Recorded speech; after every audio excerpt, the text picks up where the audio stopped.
La historia de hoy se titula La aventura de la inquilina del velo. Una historia de Sherlock Holmes, escrita por Arthur Conan Doyle. Si se piensa en que Holmes permaneció ejerciendo activamente su profesión por espacio de 20 años y que durante 17 de ellos se me permitió cooperar con él y llevar el registro de sus hazañas, se comprenderá fácilmente que dispongo de una gran masa de material. Mi problema ha consistido siempre en elegir, no en descubrir. Aquí tengo la larga hilera de agendas anuales que ocupan un estante. Y ahí tengo también las cajas llenas de documentos que constituyen una verdadera cantera para quien quiera dedicarse a estudiar no solo hechos criminosos, sino los escándalos sociales y gubernamentales de la última etapa de la era victoriana. A propósito de estos últimos, quiero decir a los que me escriben cartas angustiosas suplicándome que no toque el honor de sus familias o del buen nombre de sus célebres antepasados, que no tienen nada que temer. La discreción y el elevado sentimiento del honor profesional que siempre distinguieron a mi amigo siguen actuando sobre mí en la tarea de seleccionar estas memorias, y jamás será traicionada ninguna confidencia. He de protestar, sin embargo, de la manera más enérgica contra los intentos que últimamente se han venido haciendo para apoderarse de estos documentos con ánimo de destruirlos. Conocemos la fuente de que proceden estos intentos delictivos. Si se repiten, estoy yo autorizado por Holmes para anunciar que se dará publicidad a toda la historia referente a cierto político, al faro y al cuervo marino amaestrado. Esto que digo lo entenderá por lo menos un lector. No es razonable creer que todos estos casos de que hablo dieron a Holmes oportunidad de poner en evidencia las extraordinarias dotes de instinto y de observación que yo me he esforzado por poner de relieve en estas memorias. Había veces que tenía que recoger el fruto tras largos esfuerzos, otras se le venían fácilmente al regazo. Pero con frecuencia, en esos casos que menos oportunidades personales le ofrecían, se hallaban implicadas las más terribles tragedias humanas. Uno de ellos es el que ahora deseo referir. He modificado ligeramente los nombres de personas y de lugares, pero fuera de eso, los hechos son tal como yo los refiero. Recibí cierta mañana, a finales de 1896, una nota apresurada de Holmes en la que solicitaba mi presencia. Al llegar a su casa, me lo encontré sentado y envuelto en una atmósfera cargada de humo de tabaco. En la silla que caía frente por frente de él había una señora anciana y maternal, del tipo rollizo de las dueñas de casas de pensión. «Le presento a la señora Merrilow, de South Brixton», dijo mi amigo, indicándomela con un ademán de la mano. «La señora Merrilow no tiene inconveniente en que se fume, Watson. Se lo digo por si quiere entregarse en esa sucia debilidad suya. La señora Merrilow tiene una historia interesante que contar. Esa historia puede traer novedades en las que sería útil la presencia de usted. Todo lo que yo pueda hacer, comprenderá usted, señora Merrilow, que si yo me presento a la señora Ronder, preferiría hacerlo con un testigo. Déselo usted a entender antes de que nosotros lleguemos». «Bendito sea Dios, señor Holmes», contestó nuestra visitante. «Ella tiene tales ansias de hablar con usted que lo hará aunque se haga usted seguir de todos los habitantes de la parroquia. Iremos, téngalo presente, a primera hora de la tarde. Es pues preciso que antes de ponernos en camino conozcamos con exactitud todos los hechos. Si le damos un repaso ahora, el doctor Watson podrá ponerse al corriente de la situación. Usted me ha dicho que desde hace 7 años tiene de inquilina a la señora Ronder, y que en todo este tiempo solo una vez le ha visto la cara». «Y pluguiera a Dios que no se lo hubiese visto», exclamó la señora Merrilow. «Tengo entendido que la tiene terriblemente mutilada. Tanto, señor Holmes, que ni cara parece. Esa fue la impresión que me produjo. Nuestro lechero la vio en cierta ocasión nada más que un segundo, cuando ella estaba curioseando por la ventana del piso superior. ¿Y cuál no sería su impresión? Que dejó caer la vasija de leche y corrió por todo el jardincillo delantero. Ahí verá usted qué clase de cara es la suya. En la ocasión en que yo la vi, la pillé desprevenida y se la tapó rápidamente. Y luego dijo: «Ya sabe usted por fin la razón de que yo no me levante nunca el velo». «¿Sabe usted algo de su vida anterior?» «Absolutamente nada». «¿Dio alguna referencia cuando se presentó en su casa?» «No, señor, pero dio dinero contante y sonante, y en mucha cantidad. Puso encima de la mesa el importe de un trimestre adelantado. Y no discuto precios. Una mujer pobre como yo no puede permitirse en estos tiempos rechazar una oportunidad como esa». «¿Alegó alguna razón para preferir su casa?» «Mi casa está muy retirada de la carretera, y es más recogida que otras muchas. Además, yo solo tengo una inquilina, y soy mujer de familia propia. Me imagino que había visitado otras casas y que la mía le resultó de mayor conveniencia. Lo que ella busca es vivir oculta y está dispuesta a pagarlo. Ha dicho usted que jamás esa señora dejó ver su cara, salvo en una ocasión y por casualidad. Pues sí, es la suya una historia extraordinaria, muy extraordinaria, y no me admiro de que desee hacer luz en ella. No, señor Holmes, yo no lo deseo. Me doy por satisfecha con cobrar mi renta. No es posible conseguir una inquilina más tranquila ni que dé menos trabajo. ¿Y qué ha ocurrido entonces? ¿Por qué se haya lanzando a dar este paso? Su salud, señor Holmes. Me da la impresión de que se está acabando.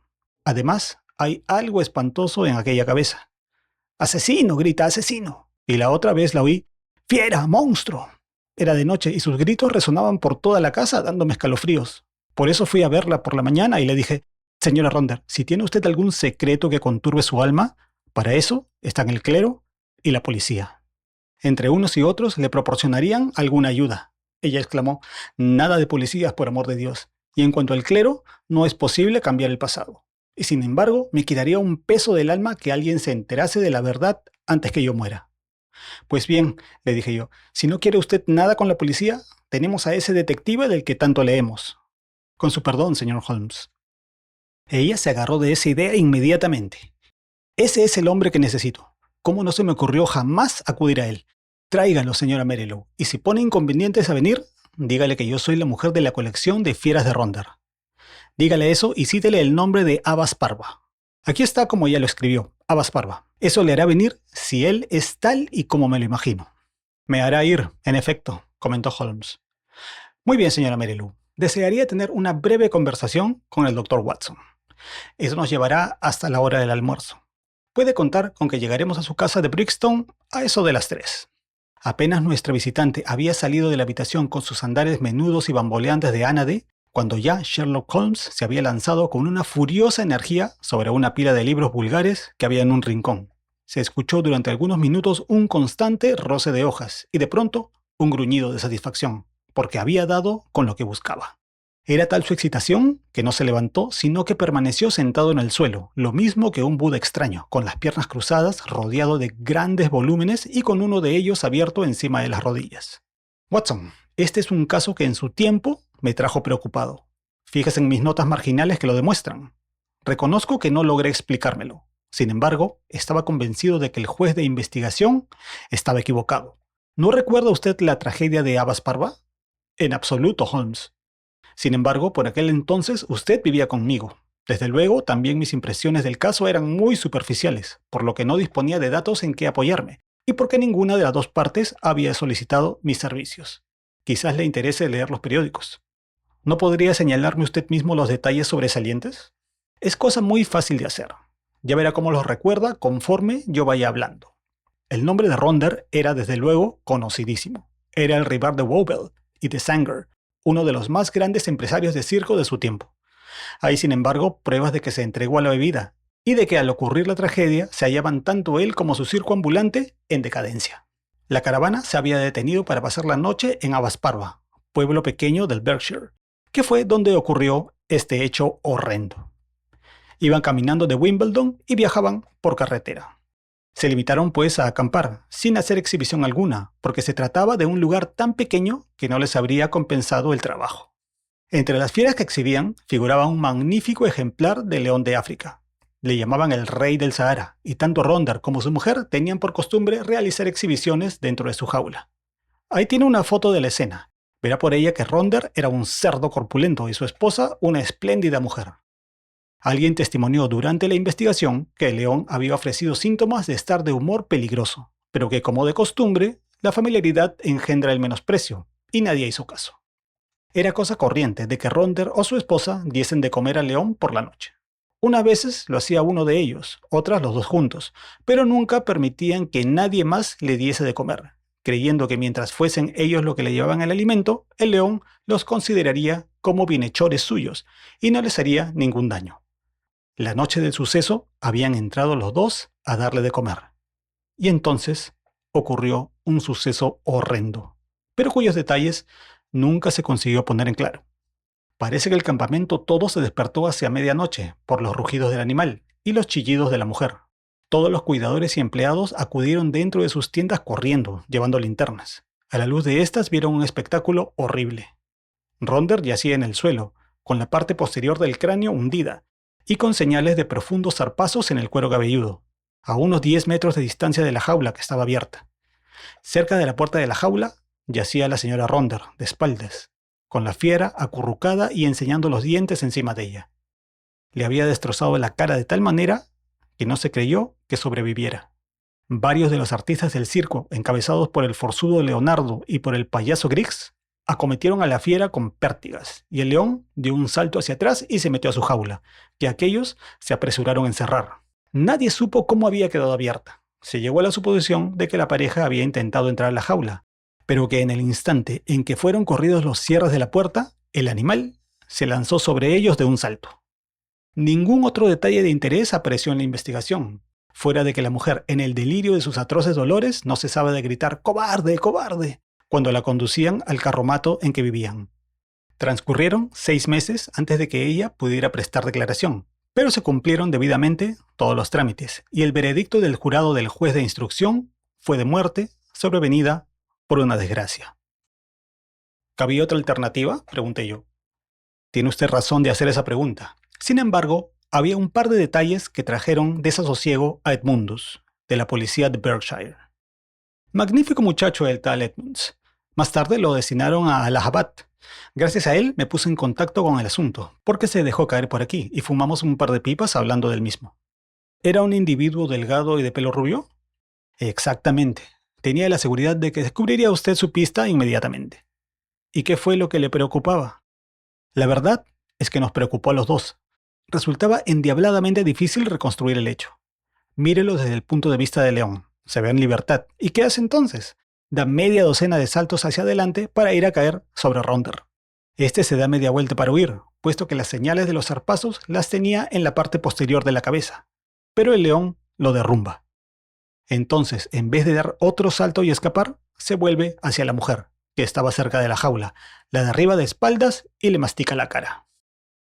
Por otro lado, los gritos de la mujer parecían dar a entender que el marido le había fallado de una u otra manera.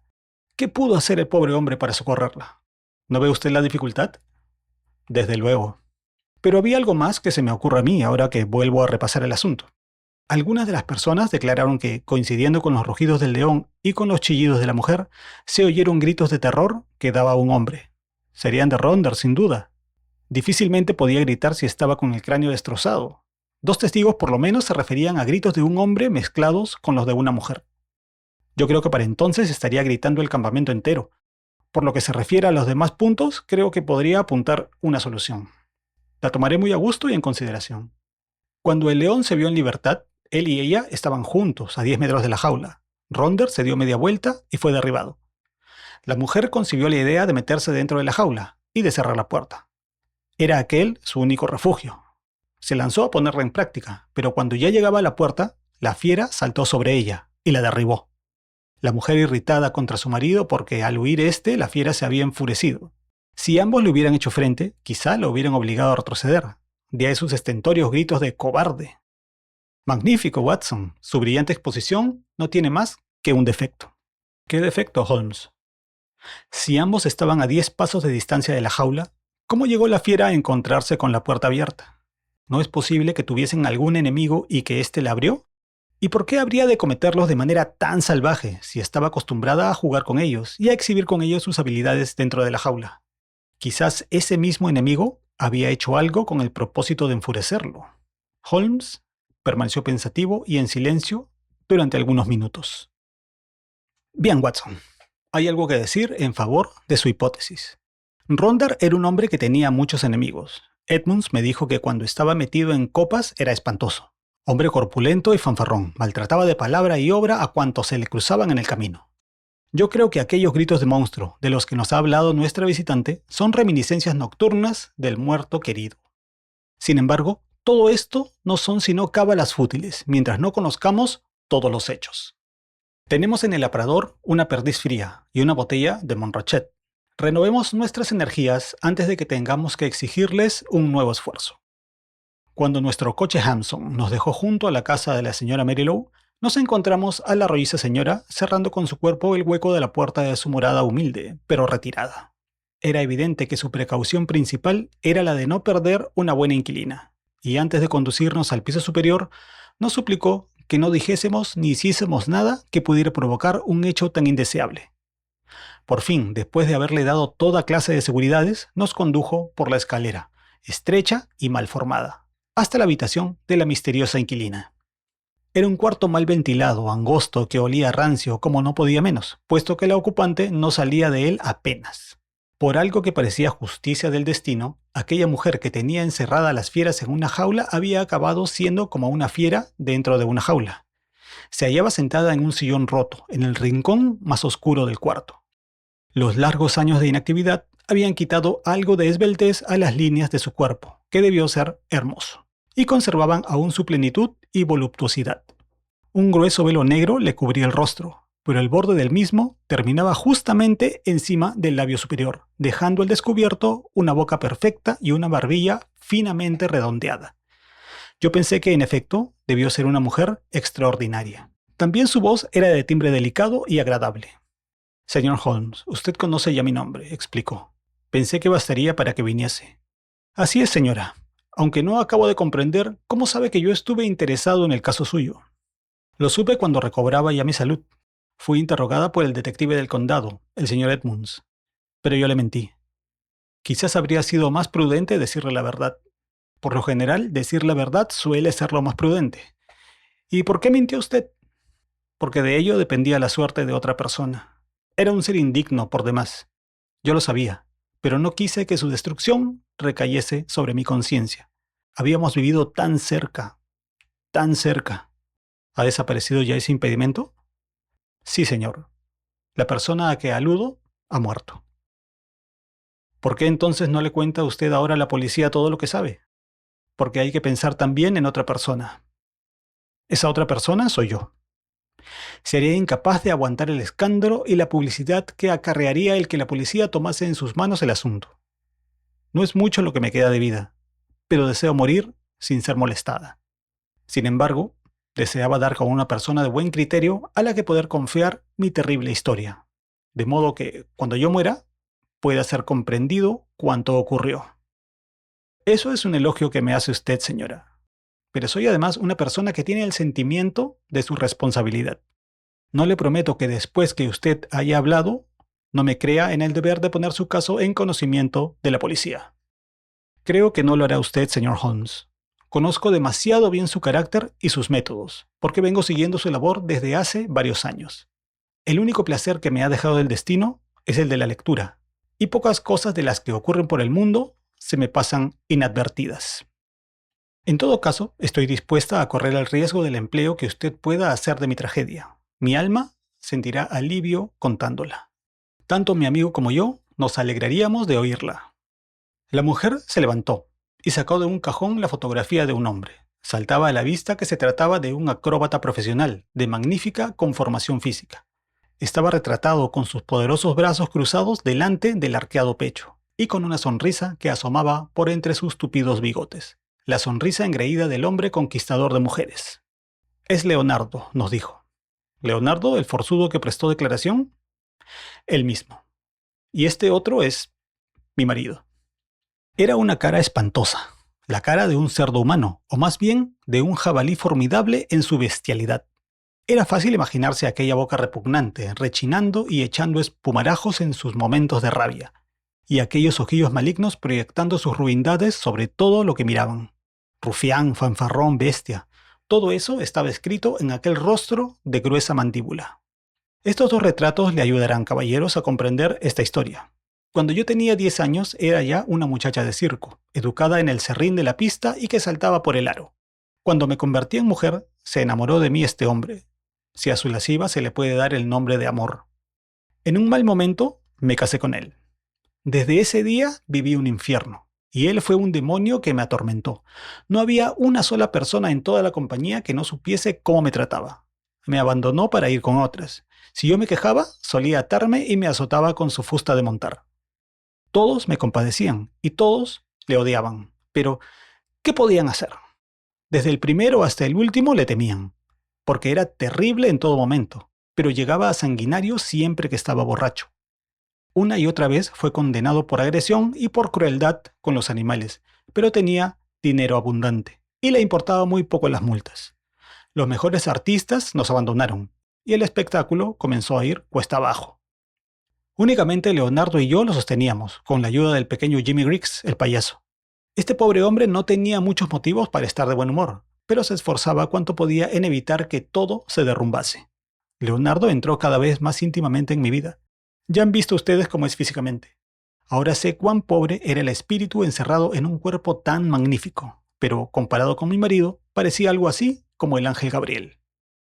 Me compadeció y me ayudó, hasta que nuestra amistad se convirtió en amor. Un amor profundo, profundísimo, apasionado, con el que yo había soñado siempre, pero que nunca esperé sentir.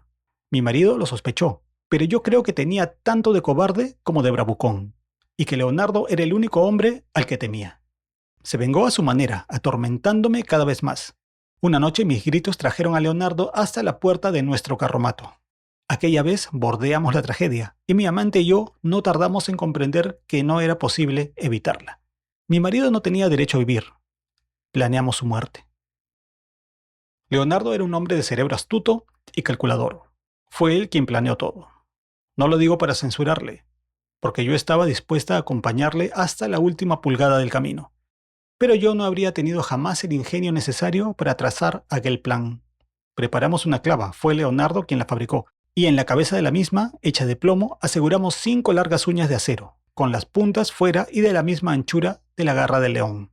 Daríamos con ella a mi marido el golpe de muerte, pero por las señales que quedarían haríamos pensar a todos que se le había producido el león, al que dejaríamos libre. La noche estaba negra como la pez, cuando mi marido y yo marchamos, según era nuestra costumbre, a dar de comer a la fiera. Llevábamos la carne cruda en un cubo de zinc. Leonardo estaba al acecho detrás de la esquina del gran carromato junto al cual teníamos que pasar antes de llegar a la jaula. Actuó con retraso. Cruzamos por delante de él sin que descargase el golpe, pero nos siguió de puntillas. Y yo oí el crujido que produjo la clava al destrozarle el cráneo. Fue un ruido que hizo dar un vuelco de alegría a mi corazón. Corrí hacia adelante y solté el cierre que sujetaba la puerta de la gran jaula del león. Y entonces ocurrió una cosa terrible. Quizás esté usted enterado de lo rápido que son estos animales para recibir el husmillo de la sangre humana, y cómo ésta los excita. Algún instinto extraño debió hacer barruntar al león que un ser humano había muerto. Al descorrer yo el cerrojo, saltó y se me vino encima en un segundo. Leonardo pudo salvarme. Si él se hubiese abalanzado sobre el león y le hubiese golpeado con la masa, habría podido hacerle retroceder, pero se acobardó. Lo oí gritar aterrorizado, y lo vi darse media vuelta y huir. En el mismo instante sentí en mi carne los dientes del león. Ya su aliento abrasador y sucio me habían envenenado, y apenas experimenté sensación alguna de dolor. Intenté apartar con las palmas de mis manos las tremendas fauces manchadas de sangre que lanzaban un vaho hirviente. Grité pidiendo socorro. Tuve la sensación de que todo el campamento se ponía en movimiento, y conservo el confuso recuerdo de que un grupo de hombres, compuesto por Leonardo, Griggs y otros, me sacaron de debajo de las zarpas de la fiera. Ese fue, señor Holmes, por espacio de muchos meses fatigosos, el último de mis recuerdos. Cuando recobré la razón y me vi en el espejo, maldije al león. Oh, cómo lo maldije. No porque había destrozado mi hermosura, sino por haberme arrancado la vida. Solo un deseo tenía, señor Holmes, y contaba con dinero suficiente para satisfacerlo. Este deseo era el de cubrirme el rostro de manera que nadie pudiera verlo, y vivir donde nadie de cuantos yo había conocido pudiera encontrarme. Era lo único que ya me restaba por hacer. Y eso es lo que he venido a hacer, convertida en un pobre animal que se ha arrastrado hasta dentro de un agujero para morir. Así es como acaba su vida Eugenia Ronder. Permanecimos sentados en silencio un rato, cuando ya la desdichada mujer había acabado de relatar su historia. De pronto, Holmes extendió su largo brazo y palmeó en la mano a la mujer con una expresión de simpatía como rara vez yo le había visto exteriorizar. Pobre muchacha, decía. Los manejos del destino son en verdad difíciles de comprender. Si no existe ninguna compensación en el más allá, entonces el mundo no es sino una broma cruel. ¿Y qué fue del tal Leonardo? Jamás volví a verlo ni a oír hablar de él. Quizás no tuve razón para llevar mi animosidad hasta ese punto. Quizás hubiese amado a esta pobre cosa que el león había dejado, lo mismo que a uno de esos monstruos de mujer que exhibimos por el país. Pero no se puede hacer tan fácilmente a un lado el amor de una mujer. Aquel hombre me había dejado entre las garras de la fiera, me había abandonado en el momento de peligro. Sin embargo, no pude decidirme a entregarlo a la horca. Mi suerte me tenía sin cuidado. ¿Qué podía ser más angustioso que mi vida actual? Pero me interpuse entre Leonardo y su destino. ¿Y ha muerto ya? Se ahogó el mes pasado mientras se bañaba cerca de Margate. Leí su muerte en los periódicos. ¿Y qué hizo de su clava de 5 garras? Detalle este el más extraordinario e ingenioso de toda su historia. No puedo decírselo, señor Holmes. Cerca del campamento había una cantera de cal que tenía en su base una profunda ciénaga verdosa. Quizás en el fondo de la misma. Bien. La cosa tiene ya poca importancia. El caso ha quedado concluso. Nos habíamos puesto de pie para retirarnos, pero algo observó Holmes en la voz de la mujer que atrajo su atención. Volvióse rápidamente hacia ella. Su vida no le pertenece, le dijo. No atente contra ella. ¿Qué utilidad tiene para nadie? ¿Qué sabe usted? El sufrir con paciencia constituye por sí mismo la más preciosa de las lecciones que se pueden dar a un mundo impaciente. La contestación de la mujer fue espantosa. Se levantó el velo y avanzó hasta que le dio la luz de lleno y dijo: «A ver si usted es capaz de aguantar esto». Era una cosa horrible. No existen palabras para describir la conformación de una cara cuando ésta ha dejado de ser cara. Los 2 ojos oscuros, hermosos y llenos de vida que miraban desde aquella ruina cartilaginosa realzaban aún más lo horrendo de semejante visión. Holmes alzó las manos en ademán de compasión y de protesta, y los dos juntos abandonamos el cuarto. 2 días después fui a visitar a mi amigo, y este me señaló con cierto orgullo una pequeña botella que había encima de la repisa de la chimenea. La cogí con la mano. Tenía una etiqueta roja de veneno. Al abrirla, se esparció un agradable olor de almendras. «¿Ácido prúsico?», le pregunté. «Exactamente. Me ha llegado por el correo. Le envío a usted mi tentación. Seguiré su consejo». Eso decía el mensaje. Creo, Watson, que podemos adivinar el nombre de la valerosa mujer que lo ha enviado. Aunque se presenta como un relato de Sherlock Holmes, La aventura de la inquilina del velo es en realidad una de las historias menos detectivescas y más humanas de todo el canon. Aquí no hay una gran deducción final ni un culpable llevado ante la justicia. Lo que hay es algo mucho más incómodo, una verdad que no puede repararse. Arthur Conan Doyle construye el relato desde el misterio. Una mujer que vive recluida, oculta tras un velo, gritando palabras aterradoras en la noche. Pero ese misterio no existe para ser resuelto como un rompecabezas, sino para conducirnos a una tragedia moral. El caso ya está cerrado cuando Holmes entra a escena. La justicia legal ya habló, y sin embargo algo sigue profundamente mal. El corazón del relato es Eugenia Ronder, una mujer atrapada entre 3 fuerzas: la violencia, el amor y la culpa. Fue víctima de un marido brutal, casi animal, al que nadie se atrevía a enfrentar. Su decisión de conspirar para asesinarlo no nace del mal puro, sino de la desesperación. Doyle no la presenta como una villana, sino como alguien empujada más allá del límite de lo humano. Sin embargo, el castigo llega, y no por la ley. Llega por el azar, por el instinto ciego de la naturaleza, simbolizado en el león. La fiera no distingue entre culpables e inocentes. Destruye el cuerpo de Eugenia, pero deja intacta su conciencia, condenándola a vivir con lo ocurrido. En este relato, vivir es un castigo mayor que morir. Leonardo, el amante, encarna otra idea clave: la cobardía moral. Es fuerte, carismático, admirado, pero falla en el único momento que importa. Huye. Sobrevive. Y esa supervivencia irónicamente lo condena también, porque termina muriendo lejos, sin redención, mientras Eugenia carga con todo el peso de la tragedia. Sherlock Holmes, por su parte, adopta aquí un rol inusual. No juzga, no denuncia, no expone. Comprende. Reconoce que hay situaciones donde la verdad no trae justicia, sino más dolor. Por eso acepta el silencio. Es uno de los pocos relatos donde Holmes no actúa, y ese silencio dice más que cualquier deducción brillante. El velo que da título a la historia es profundamente simbólico. No solo oculta un rostro desfigurado, sino una verdad que la sociedad no quiere ver. La violencia ejercida en privado, el sufrimiento invisible, las decisiones extremas que nacen del abuso prolongado. Cuando Eugenia se levanta el velo, no busca horrorizar, sino demostrar que algunas heridas no se pueden narrar, solo mostrar. El final con el frasco de veneno enviado a Holmes no es un acto de derrota, sino de control. Eugenia decide por primera vez sobre su propio destino. Holmes no la detiene, porque entiende que ya no queda nada que salvar sin convertirlo en espectáculo. En conclusión, la aventura de la inquilina del velo no trata de resolver un crimen, sino de enfrentarnos a una pregunta incómoda. ¿Qué ocurre cuando la justicia llega demasiado tarde o llega de la peor manera posible?